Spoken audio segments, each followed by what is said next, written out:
This is the intensive school for the University of New England's Archaeology Department's Experimental Archaeology Unit. We have students travel from all over Australia to come to the intensive school to learn about technology in the past.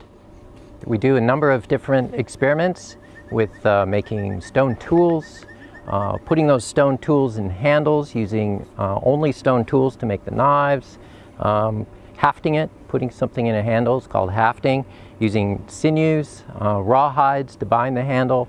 All that's done with stone tools. Tie the sinew on that way. We also do butchering. We've got a lamb from Woolies that we're going to cut up with stone tools.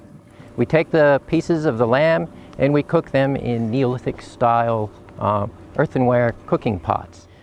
We teach a lot about ceramics in the archaeology department here, ancient Neolithic ceramics, more recent ceramics from Southeast Asia, and this really helps the student learn. And in fact, behind us here, we just finished the firing of some ceramic vessels that all the students chipped in.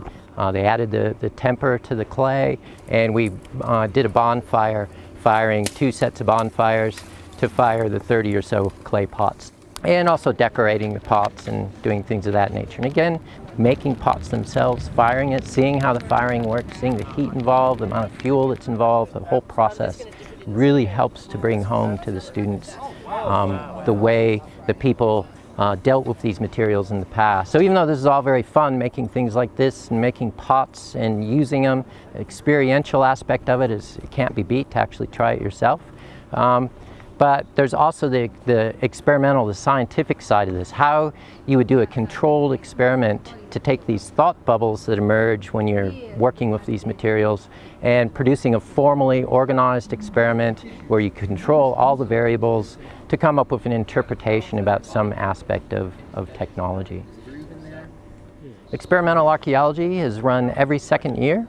External, internal students are both welcome, and you come here for the 4-day intensive school in Armadale in our experimental archaeology lab.